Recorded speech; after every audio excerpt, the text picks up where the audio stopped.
Demo menuntut ganti rugi tanaman rakyat di Kabupaten Kolaka Timur berlangsung ricuh. Pengiriman 200 kg paket sabu yang disembunyikan di puluhan karung jagung digagalkan petugas.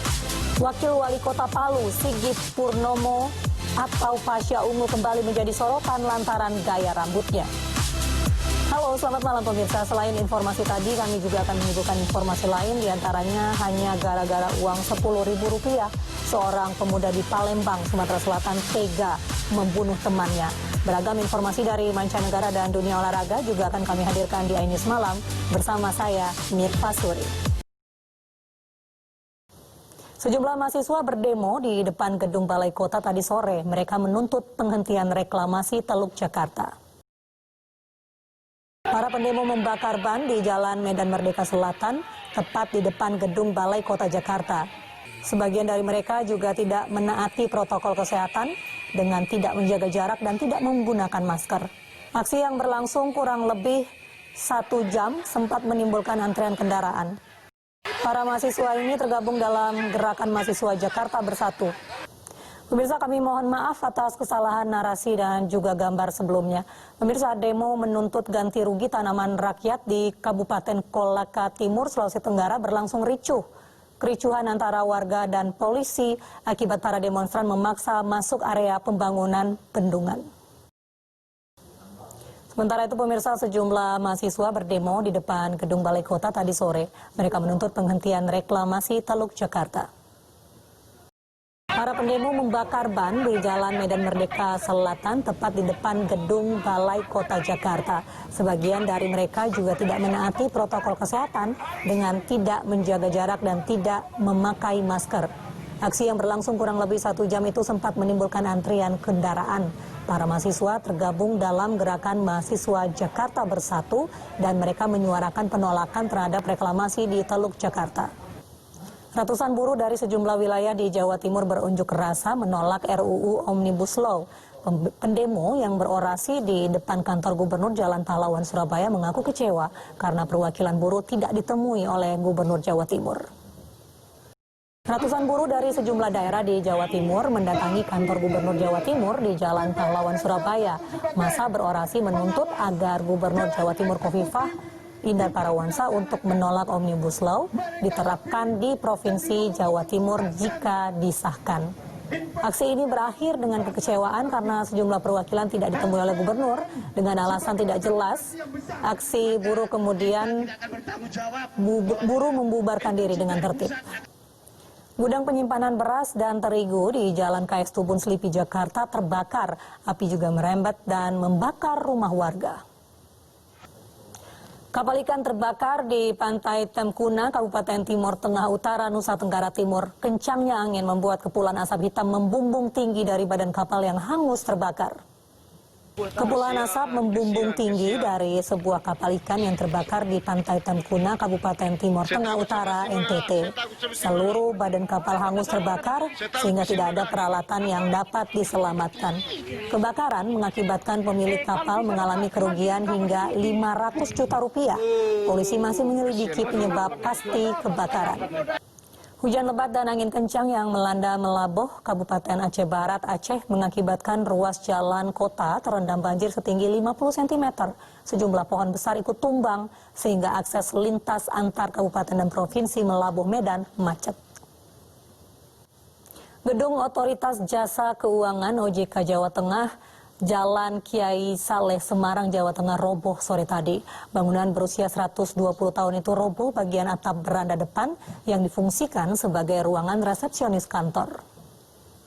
Inilah detik-detik sesaat bangunan cagar budaya yang difungsikan sebagai kantor OJK Jawa Tengah Daerah Istimewa Yogyakarta tiba-tiba roboh. Gedung ini ambruk saat proses renovasi. Bangunan berusia 120 tahun roboh bagian atap beranda resepsionis kantor dan sebagian atap bangunan utama. 1 dari 6 pilar besar patah, sedangkan 5 lainnya masih tegak berdiri. Robohnya atap juga membuat kerangka kayu penyangga genteng rusak. Inafis Polrestabes Semarang yang ke lokasi, olah TKP, serta penyelidikan awal guna mengetahui penyebab ambruknya atap tersebut. Tidak ada korban jiwa dalam peristiwa itu. Pesawat kargo Trigana Air tergelincir di Bandara Wamena Jaya Wijaya, Papua. Akibat insiden ini, sayap kiri pesawat mengalami kerusakan karena bergesekan dengan landasan. Detik-detik pesawat kargo Trigana Air melakukan pendaratan hingga akhirnya tergelincir di Bandara Wamena Jaya Wijaya, Papua terekam kamera warga. Pesawat ini tergelincir Selasa pagi, tepatnya pukul 7:37 waktu Indonesia bagian timur. Saat insiden pendaratan, posisi badan pesawat miring sebelah kiri, sehingga mengakibatkan sayap kiri mengalami kerusakan karena mengenai runway 15. Diketahui pesawat ini bermuatan 13.855 kg barang campuran. Pasca kejadian, KNKT dan otoritas bandara menyelidiki penyebab tergelincirnya pesawat. Tidak ada korban jiwa dalam insiden ini dan kru pesawat dievakuasi ke RSUD Wamena untuk pemeriksaan kondisi kesehatan. Satu dari dua mantan anggota DPRD Sumatera Utara yang menjadi tersangka kasus suap APBD dinyatakan reaktif COVID-19. Kami hadirkan informasi selengkapnya usai jeda berikut. Badan Narkotika Nasional menggagalkan pengiriman narkoba di Tangerang, Banten. Narkoba jenis sabu ini disembunyikan dalam karung berisi jagung. Komisi Pemberantasan Korupsi menyatakan satu dari dua mantan anggota DPRD Sumatera Utara yang menjadi tersangka kasus suap APBD dinyatakan reaktif COVID-19. Hasil itu didapat setelah menjalani rapid test. 30 pengendara motor ditilang petugas karena nekat melintas di atas jalan layang non-tol Pesing, Jakarta Barat yang tidak diperuntukkan bagi kendaraan motor. Para pengendara diimbau untuk menaati rambu dan peraturan lalu lintas saat berkendara demi mengurangi resiko kecelakaan di jalan raya. 3 bom molotov yang sudah meledak ditemukan di 3 titik di halaman kantor sekretariat pengurus anak cabang PDIP Megamendung, Kabupaten Bogor, Jawa Barat pagi tadi. Kasus teror itu pun masih dalam penyelidikan kepolisian Resor Bogor. Sengketa rumah dikepung pagar dan bangunan Ponorogo, Jawa Timur mendapat perhatian dari pemerintah Kabupaten Ponorogo, Jawa Timur. Bupati Ponorogo memperingatkan pemilik pagar agar segera membongkar pagar yang menghalangi akses pemilik rumah. Gara-gara uang Rp10.000, seorang pemuda di Palembang, Sumatera Selatan tega membunuh temannya. Kami hadirkan informasi selengkapnya sesaat lagi. Pemirsa, penculik bocah di Ulu Jami, Pesanggerahan, Jakarta akhirnya ditangkap. Polisi juga mengamankan orang tua pelaku karena adanya dugaan keterlibatan orang tua. Pemirsa, gara-gara uang Rp10.000, seorang pemuda di Palembang, Sumatera Selatan tega membunuh temannya. Korban dibunuh dengan senjata tajam usai menolak memberikan uang Rp10.000 kepada dirinya.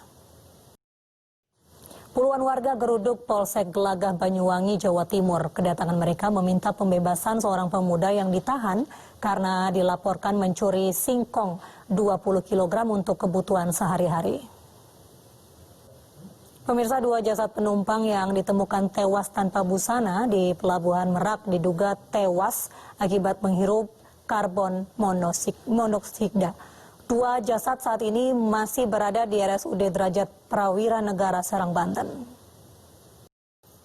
Pemirsa, sejoli di kawasan Kembangan, Jakarta yang berbuat asusila di kamar hotel tanpa menutup horden kamar menjadi tontonan warga.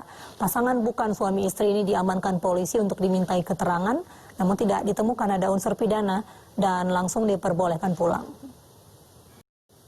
Polisi menyita beberapa barang bukti dalam dugaan penganiayaan oleh oknum perwira polisi kepada anak dan istrinya di Jakarta. Barang bukti itu nantinya dikirim ke laboratorium forensik untuk dianalisa.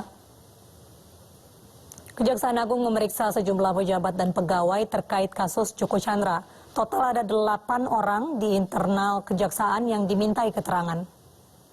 Sebanyak 8 jaksa di Kejaksaan Agung diperiksa terkait kasus Joko Chandra. Selain itu ada 1 oknum jaksa wanita yang juga diperiksa karena berfoto dengan Joko Chandra dan Anita Kolopaking yang diduga dilakukan di luar negeri. Kapuspen Kejagung Hari Setiono menyampaikan tidak menutup kemungkinan akan ada pihak internal kejaksaan yang terlibat dalam kasus Joko Chandra. Sidang lanjutan kerajaan fiktif Sunda Empire kembali digelar di Pengadilan Negeri Bandung. Dalam agenda sidang kali ini, jaksa penuntut umum menghadirkan 3 petinggi dari kerajaan fiktif tersebut untuk mendengarkan keterangan saksi.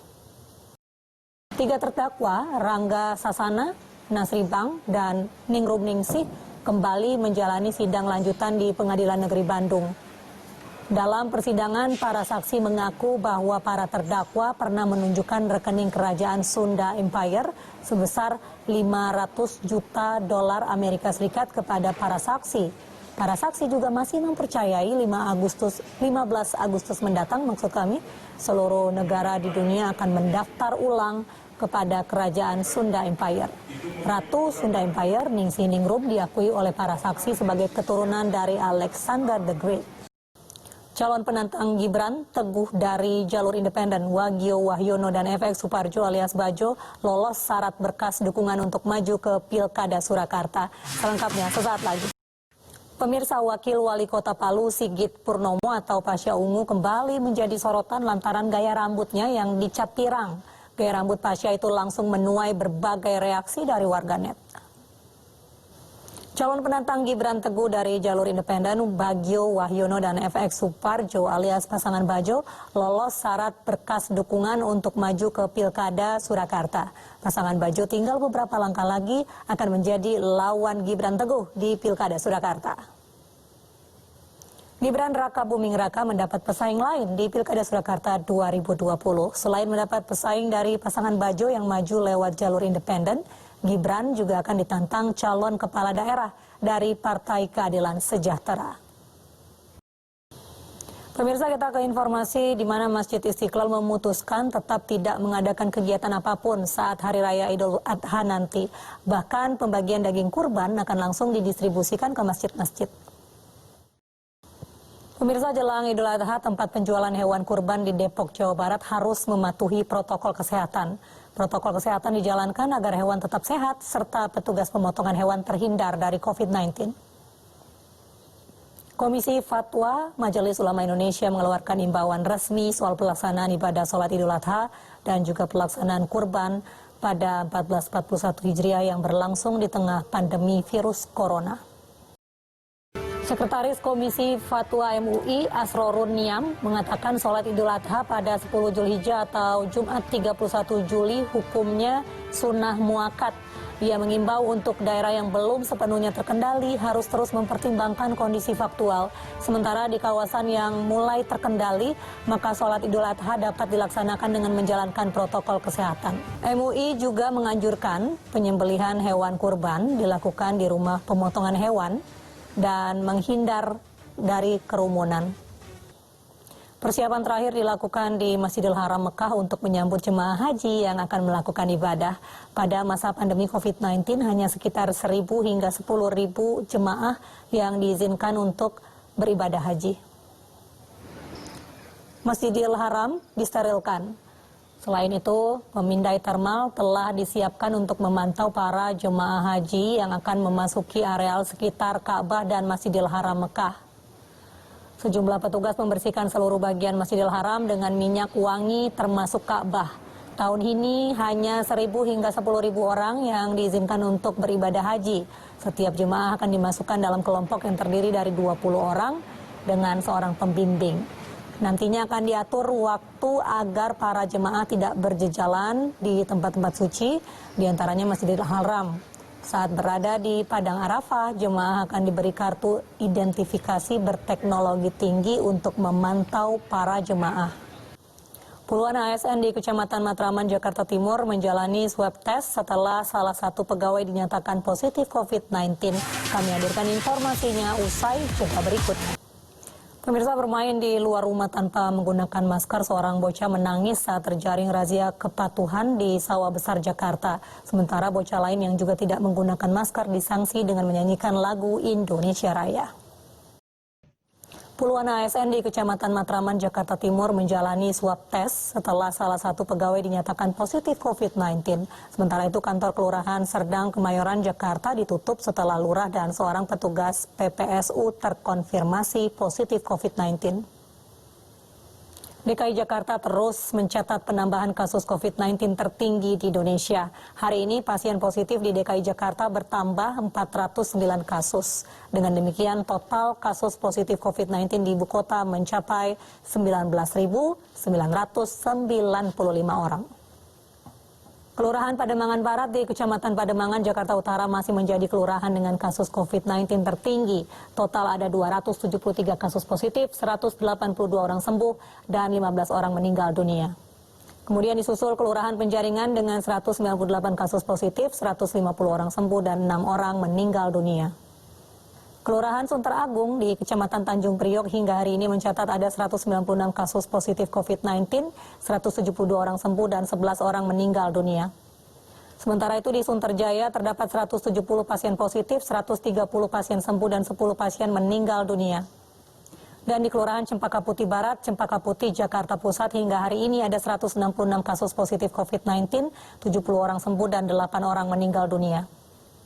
Pemirsa, 5 provinsi menyumbang penambahan kasus positif COVID-19 di Indonesia. Penambahan kasus positif COVID-19 harus menjadi perhatian semua daerah agar dapat menekan laju kasus dan menerapkan protokol kesehatan yang ketat. Sementara itu, pemirsa, hingga pukul 12 hari ini jumlah kasus positif COVID-19 di Indonesia mencapai lebih dari 102.000 orang. Meski demikian, jumlah pasien yang sembuh juga bertambah hingga mencapai lebih dari 60.000 orang. Berdasarkan data dari Satgas Penanganan COVID-19 hari ini, jumlah pasien terkonfirmasi COVID-19 bertambah 1.748 kasus menjadi total 102.051. Namun jumlah pasien yang sembuh juga bertambah sebanyak 2.366 menjadi total 60.539 pasien. Sementara jumlah pasien yang meninggal dunia bertambah 63 sehingga total menjadi 4.901 orang. Pemirsa, perkantoran kini menjadi sarang penyebaran COVID-19. Ironisnya, saat angka COVID-19 di tanah air sudah melewati 100.000, masih banyak masyarakat meremehkan bahayanya. Tak sedikit pula yang menganggap isu corona adalah bagian konspirasi global. Pemirsa, mari kita dukung para pejuang kemanusiaan dengan peduli melawan penyebaran virus corona. Bantuan bisa disalurkan melalui rekening yang tertera di layar televisi Anda. Ribuan pengangguran di Manila, Filipina mengungsi di stadion menunggu pemerintah memulangkan mereka ke daerah masing-masing. Kami hadirkan informasinya sesaat lagi. Pemirsa, lebih dari 1.200 pengangguran mengungsi di stadion sepak bola di kota Manila, Filipina. Mereka menunggu bantuan dari pemerintah pusat untuk dipulangkan ke daerah asal karena sudah tidak punya lagi uang. Mereka kehilangan pekerjaan karena terdampak COVID-19. Kita ke informasi olahraga, pemirsa. Jurgen Klopp menyabat gelar manajer terbaik tahun ini versi Asosiasi Manajer Liga Inggris. Gelar ini diraih Klopp usai membawa Liverpool mengakhiri 30 tahun puasa gelar Liga Premier Inggris. Los Angeles Lakers mampu membungkam Washington Wizards meski tanpa pemain bintangnya. Sementara New Orleans Pelicans berhasil menyapu bersih rangkaian laga uji coba usai menaklukkan Milwaukee Bucks. Pemirsa, informasi ini menutup jumpa kita dalam iNews Malam. Akhirnya saya Mirva Suri dan kerabat kerja yang bertugas undur diri. Terima kasih, selamat malam, sampai jumpa.